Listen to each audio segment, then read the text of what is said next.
سبحان اللہ سبحان اللہ سبحان اللہ سبحان اللہ سبحان اللہ۔ یہ مذہب کی تعلیم کے لیے منعقد کی گئی، جب اسی میں مذہب کہیں نظر نہیں آ رہا ہے۔ آپ مجھے بتائیں، آپ کی محبتوں کو میں کروڑوں سلام کرتا ہوں، لیکن ایک عالم دین اللہ رسول کے فرمان بیان کریں، پھر اس کے بعد کوئی بیچ میں سے چلائے، کوئی آواز لگائے، کوئی یہ کرے۔ یاد رکھیے، حضور علیہ السلام کی حدیث کا احترام ایسے ہی ہونا چاہیے جیسے رسول اللہ کو اگر ہم حالت ظاہری میں پاتے تو اس وقت ہم حضور کا کتنا احترام کرتے، ایسے ہی حضور کی حدیثوں کا احترام کرنا چاہیے۔ اگر آپ ان محفلوں کا احترام کرو گے تو اس کی برکتیں پاؤ گے۔ یہی محفلیں تھی میرے بھائی جس میں آنکھیں بند کر کے لوگ رسول اللہ کا دیدار کر لیا کرتے تھے۔ یہی محفلیں تھی جب لوگ علماء کا بیان سنتے سنتے دل میں کوئی مراد لے لیتے تو محفل سے اٹھنے سے پہلے ان کی مراد پوری ہو جایا کرتی تھی۔ لیکن آج ان محفلوں کو ہم نے بزنس، نام نمود اور پھول ہپاڑ، ہنسی مذاق اور دل کو بہلانے کا ذریعہ بنا لیا، تو محفلوں سے رونق بھی گئی، برکت بھی گئی، مذہبی تقدس بھی گیا۔ آپ سے میں کوئی ناراض نہیں ہوں، لوگ میرے کپڑے پھاڑ دیتے ہیں، میرا امامہ ٹوپی چھین لے جاتے ہیں، میں اس پہ بھی ناراض نہیں ہوتا۔ ایک شہر میں گیا، لوگوں نے مسجد کے شیشے توڑ دیے ملنے کے لیے، مسجد کا دروازہ توڑ دیا۔ میں نے کہا کمیٹی والے بھرپائی کر دیں، اللہ انہیں معاف کرے۔ ہم ناراض نہیں ہوتے کیونکہ آپ جو کرتے ہیں وہ محبت میں کرتے ہیں، عقیدت میں کرتے ہیں، لیکن ہم تو انسان ہیں، آپ سے ناراض نہیں ہوں گے۔ لیکن وہ غیرت والا خدا اگر آپ سے بھی ناراض ہو گیا اور مجھ سے بھی ناراض ہو گیا تو ہماری دنیا بھی برباد ہو گئی اور آخرت بھی برباد ہو گئی۔ اب میں آپ کے سامنے کوئی لمبی چوڑی گفتگو نہیں کرتا، اس لیے کہ آنے میں ہم لوگ بھی لیٹ ہوئے۔ چاہے وہ اتفاق سے ڈرائیور ایسا مل گیا کار کا جو شراب پی کر گاڑی چلا رہا تھا، مسلم نہیں تھا، وہ بچتے بچاتے آئے، اللہ نے خیر سے پہنچا دیا۔ اور چونکہ اب 4 بجے واپس سے ایئرپورٹ پہ پہنچنا ہے، اس وجہ سے جو ہے وہ ہم بہت لمبی چوڑی کوئی گفتگو نہیں کریں گے، ایک مختصر سی بات کرتے ہیں خواتین کے لیے اور آپ کے لیے۔ آج کل ہر مسلمان بھائی کا، بہن کا ایک دل کا یہ خیال ہے، لوگوں کی ایک تمنا ہے کہ میری جلدی سے حاضری مدینہ منورہ میں ہو، میں جلدی سے مدینہ منورہ دیکھ لوں اور میری حاضری مدینہ طیبہ ہو۔ جب بھی لوگ حج کو جاتے ہیں، عمرہ کو جاتے ہیں، تو ان کی یہ جو دوسروں کو جاتے ہوئے دیکھتے ہیں تو ان کی تمنا ہوتی ہے، تڑپ ہوتی ہے کہ میں بھی مدینہ شریف جاؤں۔ اور پھر ایک دل میں لوگوں کے خیال پیدا ہوتا ہے کہ مدینہ شریف وہی لوگ جاتے ہیں جو مالدار لوگ ہیں، جو مالدار ہیں وہی مدینہ شریف جاتے ہیں اور غریب مدینہ شریف نہیں جاتا۔ یہ بات آپ اپنے دماغ سے نکال دیں۔ مدینہ منورہ نہ غریب جاتا ہے نہ امیر جاتا ہے، مدینہ منورہ نہ بادشاہ جاتا ہے نہ ہی رعایا جاتی ہے۔ مدینہ منورہ صرف وہ جاتا ہے جس کو مدینے کے تاجدار بلا لیا کرتے ہیں، جسے چاہا اپنا بنا لیا، جسے چاہا در پہ بلا لیا۔ یہ بڑے کرم کے ہیں فیصلے، یہ بڑے نصیب کی بات ہے۔ اگر مدینہ منورہ جانے کا آپ کا پلان ہے تو کثرت کے ساتھ اللہ کے رسول صلی اللہ علیہ وآلہ وسلم پر درود پڑھیے اور اس نیت سے پڑھیے کہ اللہ اس کے رسول راضی ہو جائیں۔ اگر بس کرم کی نظر ہوئی تو 2 کاموں میں سے ایک کام ہو سکتا ہے، یا تو وہ خود تشریف لے آئیں گے یا پھر وہ آپ کو بلا لیں گے۔ آپ درود پڑھیں کثرت کے ساتھ، لیکن یہ کثرت سے درود بھی پڑھنا ایک اس وقت آپ کو فائدہ پہنچائے گا جب آپ نمازوں کی پابندی کے ساتھ درود شریف پڑھیں گے۔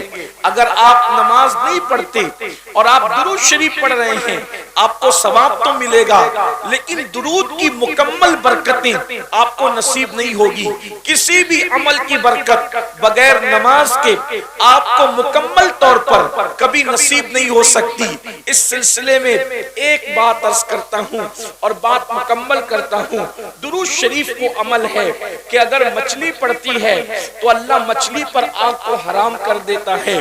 درود شریف کو عمل ہے اگر شہد کی مکھی پڑتی ہے تو اللہ تبارک و تعالی کڑوے کسیلے رسوں کو جو ہے وہ شہد میں تبدیل فرما دیتا ہے۔ درود شریف اگر کوئی مصیبت میں پڑے اللہ اس کی مصیبتوں کو دور کرتا ہے۔ درود شریف اگر کوئی خوشیوں میں پڑے اللہ خوشیوں میں اضافہ فرماتا ہے۔ اس سلسلے میں ہماری کتابوں میں لکھا ہوا ہے کہ ایک عاشق رسول تھا اور بڑا غریب تھا اور اس کا کام تھا سنگ تراشی، یعنی پتھروں کو تراشنا۔ وہ پتھروں کو تراشتا تھا۔ یاد رکھنا ہم حضور سے عشق کی بہت باتیں کرتے ہیں، محبت کی بہت باتیں کرتے ہیں۔ مجھے سنیوں سے شکایت یہ ہے ہم نے عشق کی باتیں بہت کی لیکن ہم نے رسول اللہ سے ویسا عشق نہیں کیا۔ جیسی ہم نے باتیں کی، جیسے نعرے لگائے، ویسے ہم نے حضور سے عشق نہیں کیا، حضور سے ویسی محبت نہیں کی۔ میرے بھائی جو جس سے عشق کرتا ہے وہ ہر دم اس کا ذکر کرتا ہے، جو جس سے عشق کرتا ہے وہ ہر دم اس کو یاد رکھتا ہے، جو جس سے عشق کرتا ہے وہ اس پر مر مٹنے کا جذبہ رکھتا ہے۔ ارے نادان کبھی پتنگوں سے ہی سیکھ لیا ہوتا۔ اے پتنگے جب بھی جنگل کے اندر آگ جلتی ہے پتنگے اپنی جان کو نہیں دیکھتے بلکہ وہ آگ پر اپنی جان کو قربان کر کے بتاتے ہیں۔ عشق ایسا ہے جو بچنا نہیں بلکہ جلنا چاہتا ہے، جو جینا نہیں بلکہ مرنا چاہتا ہے۔ اللہ اکبر، ہمارا حال یہ ہے ہم ہیروز کی تصویریں اپنے موبائل کے اسکرین پر بھی رکھیں، ہم گانوں کی ٹون اپنی رنگ ٹون پر لگا کر بھی رکھیں، ہم کپڑے چلنا پھرنا بولنا اسٹائل پوری زندگی کا سارا لائف اسٹائل جو ہے وہ ہیرو کے کرکٹر کے انداز میں کریں اور دعویٰ کریں عشق مصطفیٰ کا، دعویٰ کریں محبت رسول کا۔ نہیں نہیں، یاد رکھنا اگر آپ عاشق بن جائیں گے عاشق تو اللہ اکبر بہت سے ایسے عالم ہوں گے جن کو عشق نصیب نہیں ہے ان سے بھی آپ آگے بڑھ جائیں گے۔ بہت سے ایسے عبادت گزار ہوں گے جن کے پاس عشق نہیں ہے ان سے بھی آپ آگے بڑھ جائیں گے۔ بہت سے ایسے حاجی ہوں گے جن کے پاس عشق نہیں ہے ان سے بھی آپ آگے بڑھ جائیں گے، اس لیے کہ عشق وہاں لے جاتا ہے جہاں فرشتوں کے پر بھی تھکتے نظر آتے ہیں۔ اللہ اکبر، عشق وہ چیز ہے۔ تو ایک عاشق رسول تھا، غریب تھا، مفلس تھا، سنگ تراشی یعنی پتھروں کو تراشنا اس کا کام تھا۔ اللہ اکبر، یہ بھی یاد رکھنا جب کوئی میرے آقا پر درود پڑتا ہے تو آقا کریم اس کے درود کو جو عشق کے ساتھ محبت اور عقیدت کے ساتھ پڑھتا ہے، آقا فرماتے صلی اللہ علیہ وآلہ وسلم کہ جو محبت اور عشق میں ڈوب کر مجھ پہ درود پڑھتا ہے اس کا درود میں خود سنا کرتا ہوں، اور جو ایسی روا روی میں پڑھتا ہے اس کا درود فرشتے لا کر مجھے پہنچاتے ہیں اور کہتے ہیں یا رسول اللہ فلاں ابن فلاں یعنی باپ کے نام کے ساتھ وہ درود پہنچتا ہے، روا روی میں پڑھا تو فرشتہ پہنچاتا ہے اور عشق میں ڈوب کے پڑھا تو خود تیری آواز مصطفیٰ جان رحمت کے کانوں تک پہنچتی ہے۔ اللہ اکبر، بڑا عمل ہے درود، بہت بڑا عمل ہے درود۔ درود کبھی مردود نہیں ہے اور درود پڑھنے والا بھی کبھی مردود نہیں ہے۔ جو کثرت سے درود پڑھتا ہے مرنے کے بعد اس کا کفن بھی میلا نہیں ہوتا، اس کے جسم کو قبر کی مٹی نہیں کھاتی۔ یہ درود بہت بڑی چیز ہے۔ بچے کو درود کی کثرت کروا دو، خود بھی اٹھتے بیٹھتے چلتے پھرتے وضو بے وضو درود شریف پڑھتے رہو۔ با وضو پڑھو تو مقدر کی معراج ہے، لیکن اگر کبھی وضو سنبھال نہ سکو اور کسی وجہ سے بے وضو پڑھنا چاہے تو بے وضو بھی درود پڑھنے کی اجازت ہے۔ بہنوں سے بھی کہتا ہوں اگر اپنے بچوں کو نیک دیکھنا چاہتی ہو تو جب تم کھانا بنایا کرو تو درود شریف پڑھتے بنایا کرو۔ اگر چاہتی ہو کہ تمہارے شوہر کے دل میں تمہاری محبت پیدا ہو جائے تو درود شریف پڑھتے ہوئے کھانا بنایا کرو۔ اس سے بڑا تعویذ کوئی نہیں ہے، ہر درد کی دوا ہے۔ صلی علی محمد، تعویذ ہر بلا ہے۔ صلی علی محمد، اللہ اکبر۔ تو وہ سنگ تراش تھا، پتھروں کو تراشتا تھا۔ درود شریف کی ایک مقبول کتاب ہے، مقبول ترین کتاب جس کو دلائل الخیرات شریف کہتے ہیں، وہ اس کے 7 باب ہے، اس کے 7 چیپٹر ہیں، اور اس نے، اس سنگ تراش نے، اس پتھر تراش نے، پتھروں کو تراشنے والے اس بندے نے پوری دلائل الخیرات شریف کو حفظ کر رکھی تھی، زبانی یاد کر رکھی تھی، اور جب بھی وہ پتھر تراشنے کا کام شروع کرتا تو پہلے دلائل الخیرات کا ایک چیپٹر، ایک سبق، ایک باب وہ پڑھ لیا کرتا، یعنی پہلے درود پڑھتا بعد میں کام کرتا، پہلے درود پڑھتا بعد میں کام کرتا، اور ہر دن اس کی تمنا رہتی کبھی تو بلاوا آئے گا، کبھی تو آقا طلب فرمائیں گے، کبھی تو آقا بلائیں گے، نہ کوئی ساز ہے، نہ کوئی سامان ہے، نہ کوئی اسباب ہے، کچھ بھی نہیں ہے، بس ایک عشق کی تڑپ ہے کہ حضور کبھی تو بلائیں گے، بنے گا جانے کا پھر بہانہ، کہے گا آ کر کوئی دیوانہ، چلو دیوانو تمہیں مدینے، مدینے والے بلا رہے ہیں، اللہ اکبر۔ جب تڑپ سچی ہوتی ہے تو پھر کرم ہوتا ہے۔ ایک رات اس کو میرے آقا کی یاد آئی اور روتے روتے وہ سو گیا، جب سویا تو اس کی آنکھ جب بند ہوئی، دل کی آنکھیں بیدار ہوئی، اس نے کیا دیکھا؟ مقدر بیدار ہوا، وقت بیدار ہوا، اور اس نے کیا دیکھا کہ گنبد خضرا ہے، نورانی تخت بچھا ہے، سنہری جالیاں ہیں، اور اس تخت کے اوپر آمینہ کے لال، عبداللہ کے لخت جگر، خسرو خوباں، معصوم آمنہ، سید العالمین، قائد المرسلین، دانائے سبل، مولائے کل، ختم الرسل، صاحب قرآن، طٰہٰ و یاسین، مزمل و مدثر، غیب دا نبی، عالم ما کان و ما یکون، امام المرسلین، خاتم النبیین، سید العالمین، شفیع المذنبین، یعنی ہم سب کے آقا و مولا محمد الرسول اللہ، ارواحنا فدا صلی اللہ علیہ وآلہ وسلم ایک تخت پر جلوگر ہے، اور تخت پر بیٹھے بیٹھے اللہ کے رسول فرماتے ہیں تم مدینے آؤ، سرکار خود دعوت دے رہے ہیں تم مدینے آؤ، اور یہ دیکھو یہ میرے گنبد کا ایک کنگرا ٹوٹ گیا ہے، اس کو تم اپنے ہاتھ سے آ کر کے تعمیر کرو۔ ہائے ہائے، دنیا میں معماروں کی کمی تو نہ تھی، لیکن حضور نے کس کا انتخاب کیا؟ جو حضور کا عاشق تھا اس کا انتخاب کیا، اور پھر اس جوان کو سرکار نے فرمایا تمہیں مدینہ منورہ آنا ہے، اور حضور نے کہا کہ یہ کنگرا تعمیر کرنا ہے۔ جیسے ہی اس کی آنکھ کھلی تو پورا گھر خوشبو سے معطر تھا، پورا گھر خوشبو سے مہک رہا تھا، سبحان اللہ سبحان اللہ، گڑ گڑا رہا تھا، رو رہا تھا۔ حضور نے بلایا ہے، نہ پیسے ہے، نہ مال ہے، نہ ساز ہے، نہ سامان ہے، نہ اسباب ہے، کچھ بھی نہیں۔ آقا نے کہا کہ تمہیں آنا ہے، اور وہ بندہ عاشق سچا ہوتا ہے، یقین اس کا مضبوط ہوتا ہے۔ اس نے کیا کیا؟ تعمیر کا سامان تھیلی میں ڈالا، کپڑے بھرے، تھیلا کندھے پہ ڈالا، اور جہاں سے ساحل سے جہاز جدہ کی طرف روانہ ہوتے تھے اس ساحل پر گیا۔ کوئی پیسہ نہیں، کوئی مال نہیں، لوگ اس کو کہانی قصہ کہہ کر ہنس کے اڑا دے تو الگ بات ہے، لیکن یہ تاریخ ہے، سچائی ہے۔ جب وہ ساحل سمندر پہ پہنچا تو دیکھا ایک بہت بڑا جہاز جدہ کے لیے جانے والا ہے، اور ملاح کیپٹن جو ہے، اللہ اکبر، کپتان پوری کوشش کر رہا ہے جہاز کو آگے بڑھانے کی، لیکن جہاز آگے بڑھتا نہیں، جہاز آگے نہیں بڑھتا۔ کپتان نے کہا ہو سکتا ہے اس میں اللہ رسول کی کوئی خاص مرضی ہو۔ جب کپتان نے ادھر ادھر نظر گھمائی تو دیکھا کہ بکھرے ہوئے بال، پھٹے پرانے کپڑے، چہرے کا اڑا اڑا رنگ، اور آنکھوں میں آنسو، ایک دیوانہ ساحل پر ادھر ادھر چلتا نظر آ رہا ہے۔ اس کو آواز دی، کہاں کا ارادہ ہے؟ کہا مدینے جانا ہے۔ ٹکٹ کچھ نہیں، حضور نے بلایا جانا ہے، آؤ بیٹھو۔ جیسے کشتی میں بٹھایا، کشتی چل پڑی۔ اب سب کا کوئی نہ کوئی معلم تھا، سب کا کوئی نہ کوئی میزبان تھا۔ اب یہ بندہ سوچ رہا ہے میں جدہ اتروں گا تو جاؤں گا کہاں، کیونکہ سب کو تو معلم لے جائے گا، کیونکہ سب نے پہلے سے سب سیٹ کر رکھا ہے، منصوبہ بنا رکھا ہے، لیکن میں تو اچانک آیا، مجھے کون لے جائے گا؟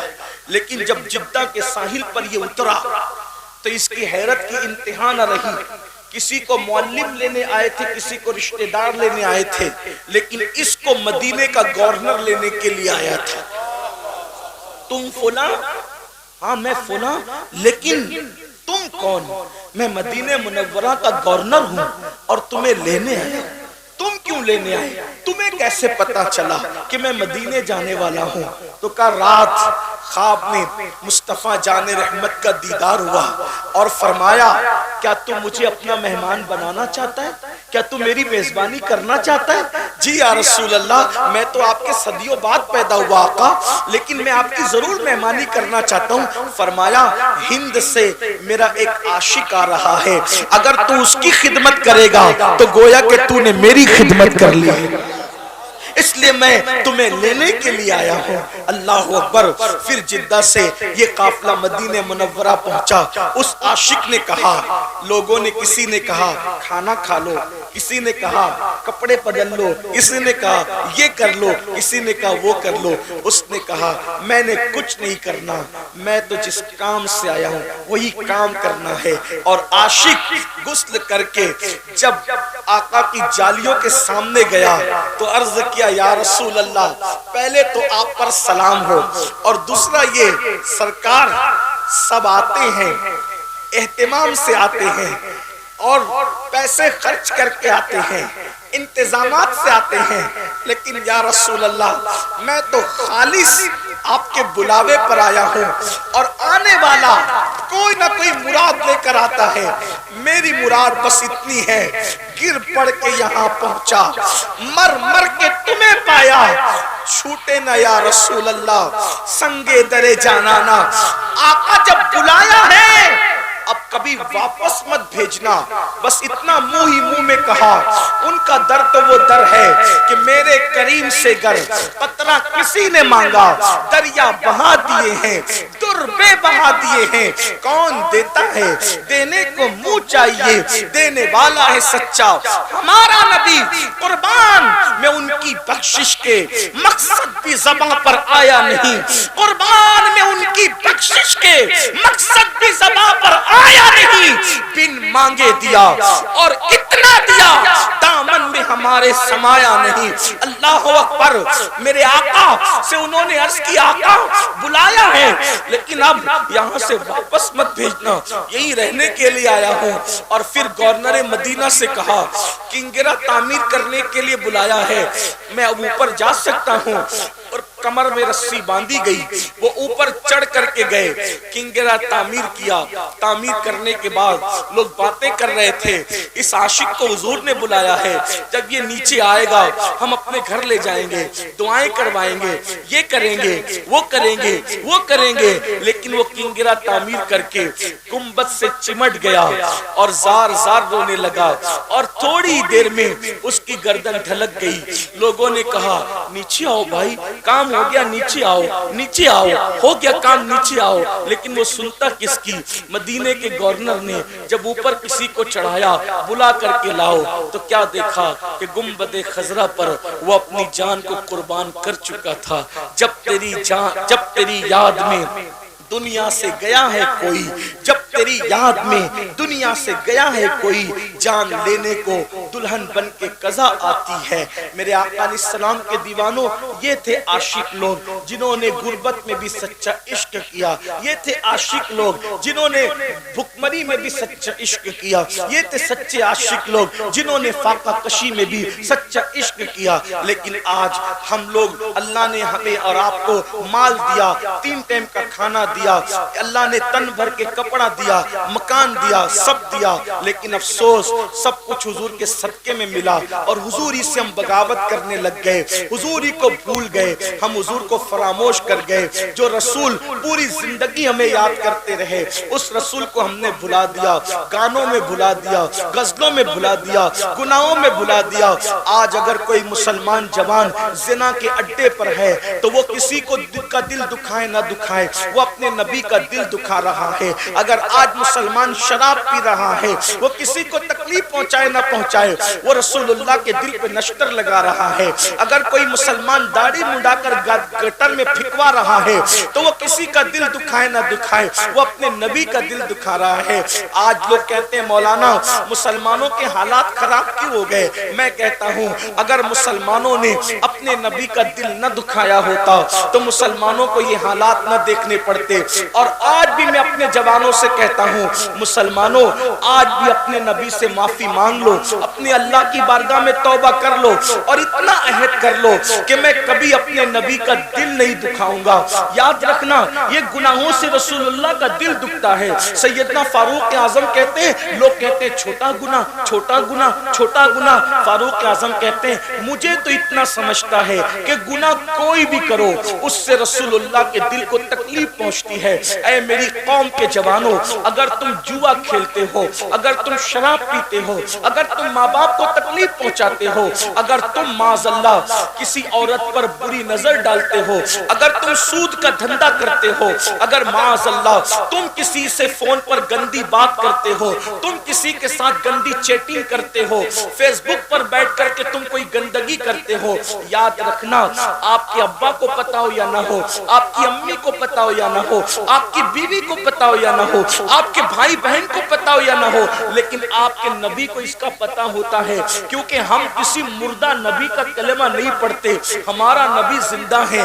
ارے نبی اگر سلیمان ہو تو وہ چونٹی کی آواز کو 3 میل کے فاصلے سے سن سکتے ہیں۔ جب سلیمان کا سننا اتنا ہے تو جانے سلیمان کا سننے کا عالم کیا ہوگا۔ اس لیے حضور سن بھی رہے ہیں، حضور دیکھ بھی رہے ہیں۔ میرے عزیز جب نبی ہمارا درود سن سکتے ہیں تو کیا نبی ہمارے گناہوں کو نہیں دیکھ سکتے؟ پھر حضور کو تکلیف نہیں پہنچتی؟ اور قبر میں ایک عام مسلمان کو بھی تکلیف پہنچانا اتنا بڑا گناہ ہے کہ جو کسی مسلمان کی قبر کے قریب سے چپل بجاتے ہوئے گزر جائے تو اس سے مردے کو تکلیف پہنچتی ہے اور اس کے لیے عذاب اور وعید ہے۔ تو جو اپنے گناہوں سے رسول اللہ کو جو اللہ کی مخلوق میں سب سے بہتر ہو اگر ان کو تکلیف پہنچائے تو یہ امت عزت کیسے پائے گی، یہ امت وقار کیسے پائے گی، یہ امت شان و شوکت کیسے پائے گی؟ میرے عزیز آج آپ کہتے ہو نا کہ لوگ ہمیں کاٹ رہے ہیں، ایک ہی بات کہتا ہوں، ایک بات توجہ کرنا، بات مکمل کرتا ہوں، ایک بات، لوگ ہمیں کاٹ رہے ہیں، ہم کٹ رہے ہیں، ٹھیک؟ کیوں کٹ رہے ہیں؟ آسان زبان میں آپ کو بتاتا ہوں۔ اللہ کے رسول نے احد کے میدان میں چند صحابہ کو کہا تم اس پہاڑ پہ کھڑے رہنا جب تک میں نہ کہوں تم نیچے مت آنا۔ توجہ کرنا، جو سمجھدار جوان ہے ان کی میں توجہ چاہتا ہوں، جو دیگا مستی کرنے ہیں میں تو ان سے کوئی بات ہی نہیں کر رہا ہوں، لیکن جو واقعی سن کر کچھ سیکھنے اور عمل کرنے آئے ہیں ان کی خاص توجہ۔ میں کہتا ہوں تقریریں 2 گھنٹے کی 3 گھنٹے کی ہو اپنا معاملہ، لیکن اگر ایک بھی بات آپ کے دماغ میں اتر گئی تو وہ 3 4 5 گھنٹے کی تقریر سے بہتر ایک ہی بات ہے۔ ہمیں لوگ کاٹتے کیوں ہیں؟ ہم کیوں کٹ رہے ہیں؟ پوری دنیا میں کیوں کٹ رہے ہیں ہم؟ اللہ کے رسول نے اپنے صحابہ سے کہا، چند صحابہ سے، یہ جبل روما ہے اس پر کھڑے ہو جاؤ، جب تک میں نہ کہوں تم اترنا نہیں۔ اگر تم دیکھو کہ ہم گاجر مولی کی طرح کٹ رہے تو بھی مت اترنا، اور اگر تم دیکھو کہ ہم مال غنیمت اکٹھا کر رہے ہیں تو بھی مت اترنا۔ ٹھیک؟ احد کی جنگ شروع ہوئی، تھوڑی دیر میں مسلمانوں نے کافروں کے ایسے چھکے چھڑائے کہ وہ سر پہ پیر رکھ کے سرپٹ بھاگے، اپنی عورتوں کو، اپنا مال، اپنے اونٹنی، اپنی سواری سب چھوڑ کے بھاگے۔ اب توجہ کرنا، جب وہ سب چھوڑ کر کے بھاگے تو جن کو رسول اللہ نے پہاڑ پہ کھڑا کیا تھا ان میں ہو گیا اختلاف۔ کچھ نے کہا کہ نیچے اترو، جنگ ختم ہو گئی۔ کچھ نے کہا اللہ کے رسول نے جب منع کیا کہ جب تک میں نہ کہوں نیچے مت اترنا، تو انہوں نے کیا کہا؟ حضور نے یہ میں نہ کہوں کی بات جب تک جنگ جاری ہے تب تک کے لیے کہا تھا، جنگ ختم ہو گئی اب اوپر رکنے کا مطلب کیا؟ تو دوسرے گروپ نے کہا، کیا کہا کہ بھئی جنگ جاری اور جنگ ختم سے ہم کو کوئی مطلب نہیں، جب ہمارے نبی نے کہہ دیا کہ جب تک میں نہ کہوں نیچے مت آنا تو ہم نہیں جائیں گے. انہوں نے کہا یہ حکم صرف جنگ تک تھا, جنگ ختم ہو چکی ہے. یعنی وہ گناہ بھی نہیں ہے, وہ خطا بھی نہیں ہے ان کی, مگر ان کو حضور کا قول سمجھنے میں کچھ مغالطہ ہوا, اتنا ہی کہہ سکتے ہیں. نہ وہ گناہ ہے نہ خطا ہے. اور پھر ان کی بڑی تعداد نیچے آ گئی جن کو رسول اللہ نے کہا تھا پہاڑ سے مت اترنا, مگر ان کی بڑی تعداد نیچے آ گئی. اور ایک چھوٹی سی تعداد انہوں نے کہا جب تک حضور نہیں کہیں گے ہم یہی رہیں گے. کیا ہوا؟ جو بھاگ رہے تھے سرپٹ, سروں پہ پیر رکھ کر کے, وہ بیویاں چھوڑ کے, اونٹنیاں چھوڑ کے, گھوڑے چھوڑ کے جو بھاگ رہے تھے, انہوں نے جب وہ پہاڑ خالی دیکھا پلٹ کے حملہ کیا. اور جب پلٹ کے حملہ کیا تو احد کے میدان میں 70 مسلمان شہید ہوئے. کتنے مسلمان کٹے؟ 70. امیر حمزہ, مصعب بن عمیر, عبداللہ ابن جہش, حضرت شماس, حضرت حنزلہ, حضرت اسود. کتنے؟ 70 صحابہ. اور ان میں سے کسی کا کلیجہ نکال کے چبایا گیا, کسی کے کان کاٹے گئے, کسی کی ناک کاٹی گئی. آپ مجھے بتائیں اگر 15-20 صحابہ صرف رسول اللہ کے فرمان کو سمجھنے میں مغالطہ ہو جائے, بہت احتیاط سے بات کر رہا ہوں میرے مسلک کی رعایت کرتے ہوئے, کیونکہ میرا پورا مسلک مسلک ادب ہے اور میرے نبی کے ہر صحابی کا احترام ہم پہ فرض ہے, اس لیے توجہ کرنا. 15-20 اصحاب رسول فرمان رسالت کے سمجھنے میں اگر کچھ ذہن میں عجیب سا معاملہ ہو جائے اور حضور نے کہا مت اترنا اور وہ اتر جائیں, تو کتنے لوگ کٹتے ہیں, کتنے لوگوں کا خون بہتا ہے, کتنی فیملیاں اجڑتی ہیں, کتنے گھروں کے بچے یتیم ہوتے ہیں؟ 70. اگر ایک فرمان پر 15-20 لوگ عمل نہ کرے تو 70 گردنیں کٹتی ہیں. اور جہاں پر پوری امت نافرمان ہو جائے,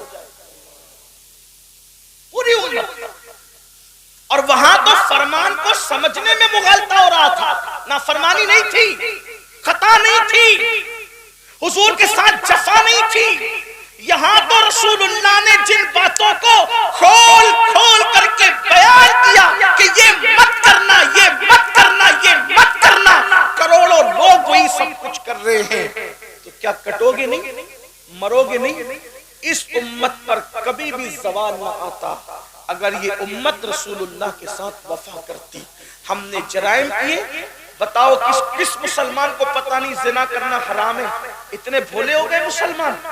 کس مسلمان کو پتہ نہیں کیا گناہ ہے کیا نیکی ہے؟ سب کو پتہ ہے. آسان زبان میں گناہ بچے کو بھی پتہ ہے کہ گناہ ہے, اسی لیے لوگ گناہوں کو چھپ کے کرتے ہیں اور نیکیوں کو علل اعلان کرتے ہیں. یہ چھپ کے کرنا ہی بتا رہا ہے کہ تمہیں پتہ ہے کہ یہ گناہ ہے. سب کو پتہ ہے, بچے کو پتہ ہے کہ گناہ کیا ہے اور نیکی کیا ہے. اب بتاؤ, اب بھی مسلمان نہ جاگیں گے؟ لوگ رونا رو رہے ہیں, ایسا کرو ایسا کرو. میں کہتا ہوں جو کر رہے ہو تم اپنی مرضی سے کرو. فقیر کا کہنا تو اتنا ہے, حضور کو راضی کر لو, حضور کا جو دل دکھایا ان سے معافی مانگ لو, اور یہ یقین دلاؤ اپنے نبی کو کہ یا رسول اللہ اب میرا کوئی قدم ایسا نہیں اٹھے گا کہ جس سے آپ ناراض ہو جائیں. اگر آپ نے ایسا کر لیا, دنیا کا کچھ بھی ہو, انشاءاللہ آپ کو تکلیف نہیں ہوگی. لاک ڈاؤن لگے گا, اللہ تعالیٰ آپ کی روزی آپ کے گھر تک پہنچائے گا. وبائیں آئے گی, آپ کی آنکھ میں کبھی آنسو نہیں ہوگا. کیوں؟ اس لیے کہ ایک بار حضور کو راضی کر کے دیکھو, حضور کو راضی کرنے کا مزہ کیا ہے, حضور کو راضی کرنے کا لطف کیا ہے, حضور کو خوش کرنے پر انعامات کی برسات کیسے ہوتی ہے. نادان ہے مسلمانوں کو نہیں پتا. اگر پتھر حضور کو راضی کر لینا, پتھر حضور کے نام پہ نرم ہو جائے نا, پتھر عزت پا جاتا ہے. میں پوچھتا ہوں, دنیا میں کروڑوں پتھر ہیں, سارے پتھروں کو عزت نہیں ملتی, لیکن وہ پتھر جو رسول اللہ کے قدم کے نیچے نرم ہو کر نقش قدم کو اپنے سینے میں اتار لیتے ہیں, کبھی سر پہ رکھے جاتے ہیں, کبھی آنکھوں میں رکھے جاتے ہیں, کبھی منبر پہ رکھے جاتے ہیں. پتھر رسول اللہ کے قدموں کے نیچے نرم ہو جائے, وہ ہمیشہ کی عزت پا جاتے ہیں. اگر انسان حضور کے فرمان تلے نرم ہو کر حضور کے فرمان پہ عمل کرنے لگ جائے, زمین کے اوپر بھی عزت ہے، زمین کے اندر بھی عزت ہے۔ اس لیے میرے بھائیوں، میری آپ سے درد دل کے طور پہ یہی گزارش ہے، نیک بنو، گناہوں کو چھوڑو۔ اللہ کے رسول صلی اللہ علیہ وآلہ وسلم فرماتے ہیں بہترین مہاجر وہ ہے، بہترین ہجرت کرنے والا وہ ہے جو گناہ چھوڑ دے اور نیکیوں کی طرف آئے۔ ایسا ہجرت کرنے والا بہترین مہاجر ہے۔ آؤ، ہجرت صحابہ نے کی تھی، اب ہجرت نہیں، لیکن ہجرت ابھی بھی اس اعتبار سے ہے کہ ہم اگر گناہ کو چھوڑ کر کے نیکیوں کی طرف آتے ہیں تو یہ بھی ہجرت ہے، اور اس سے بہترین ہجرت کچھ نہیں ہو سکتی۔ میرے آقا فرماتے ہیں ہجرت کرو مالدار ہو جاؤ گے، یعنی گناہ کو چھوڑ کر اگر نیکیوں کی طرف آؤ گے تو اللہ تعالیٰ تمہیں مالا مال فرما دے گا، بہت برکت دے گا اللہ۔ آؤ میرے بھائیوں، اللہ کی بارگاہ میں سچی توبہ کرو، رجوع کر لو اس کی طرف، معافی مانگ لو اس سے، اور رسمی مسلمان اور اسمی مسلمان بن کر زندگی مت گزارو، بلکہ حقیقی مسلمان بن کے زندگی گزارو۔ ایسا مسلمان جس کا چلنا، جس کا بولنا، جس کا اٹھنا، جس کا بیٹھنا، جس کا سونا، جس کا جاگنا، یہ سارے اعمال سے لوگ دور سے دیکھ کر کہیں کہ جب 1450 سال کے بعد مسلمان ایسا ہے تو جو اسلام لایا وہ پیغمبر اسلام کی شان کا عالم کیا ہوگا، ان کے کردار کا عالم کیا ہوگا، ان کے اخلاق کا عالم کیا ہوگا۔ بس یہی پیغام لے کر ہم یہاں پر آئے تھے۔ حضرت مولانا جاوید صاحب اور ان کی پوری ٹیم کو مبارکباد کہ انہوں نے خوبصورت جلسہ سجایا۔ اللہ تعالیٰ اس محفل کو اپنی بارگاہ میں قبول فرمائے، اور آپ سب کی محبتوں کو اللہ تعالیٰ قبول فرمائے۔ اور میں آپ سے گزارش کرتا ہوں کہ مجھے 4 بجے دلی ایئرپورٹ پہنچنا ہوگا، اس لیے آپ سب کی محبتوں کا شکریہ۔ اگر آپ مجھ سے مصافحہ کریں گے، دوڑیں گے، بھاگیں گے تو بیٹھو، ابھی محفل ختم نہیں، بیٹھ۔ حضرت مولانا صاحب بیان فرما رہے تھے اور میں ان کے اور آپ کے درمیان مخل ہو گیا تھا، تو میں چاہوں گا بیٹھ جائے۔ دیکھو اتنی دیر تک بات کی، اس کے بعد بھی لوگ وہی کر رہے ہیں جو وہ کرنا چاہتے ہیں۔